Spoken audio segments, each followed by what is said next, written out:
Now, up next, we're talking automation, robotics, the factory of the future, Industry 4.0, lots of buzzwords, okay? But Tim, who's gonna come up next, is going to explain and set the stage for this next segment for us.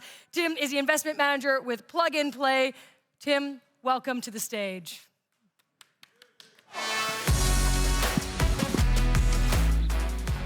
Yes.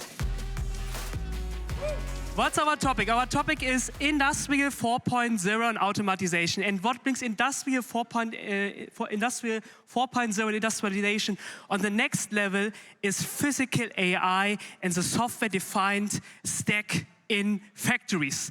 We see a widespread adoption of AI across fully connected ecosystems. We get a lot of pressure at the moment to be more profitability in factories, more efficiency, make cost cuttings in production, and so on.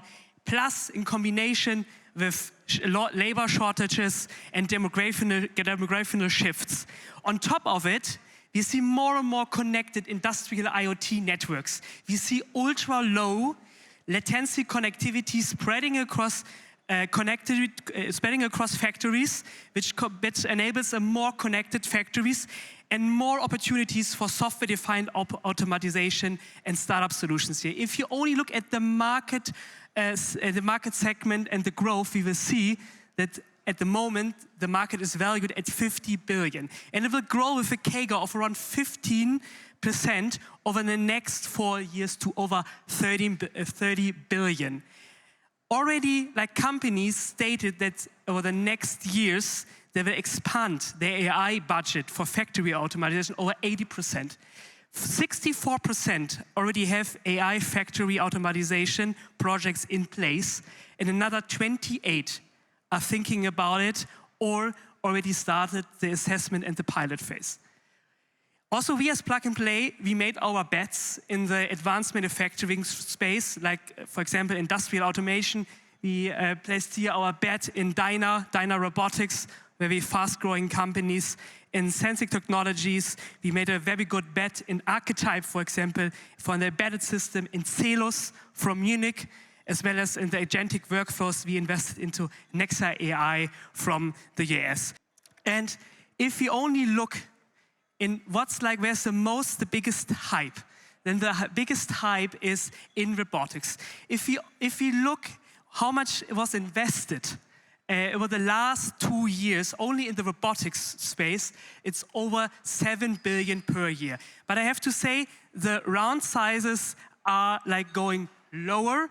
The deal sizes get lower, but the investment sizes gets bigger. If you look at the top 1% of the investments into the entire automation stack, 64% is robotics, or the top 1% of the biggest rounds in robotics.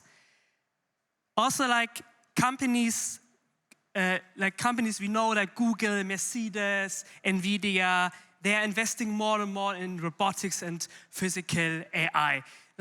To stay competitive, they really are interested in making also the leading bets and to win the race to own the intelligence layer for the next generation of machines, and backing only here in Q1 2026, robotics companies like Skilled AI, Aptronics, in really huge mega rounds.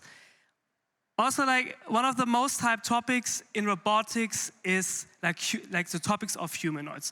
We all know about it. We all speak about it each day. We have robotics companies from the models and training section over the humanoid robots, the semi-human robots, from use cases in human-centric applications like healthcare for general and industrial applications. And also some super interesting startups are today with us. Boston Dynamics, one example, with us today, but also companies like Mimic and much more here at Expo. Last slide, the one success case here we have with ContextFab and DXC, founded last year and showcasing this year at our Expo. One very big success there, unifying different data streams from different factories, make one layer out of it where you can put on top foundational layers and run really predictive maintenance and other applications within factories. With that, I'm handing over to our moderator for our next panel. Please come to stage.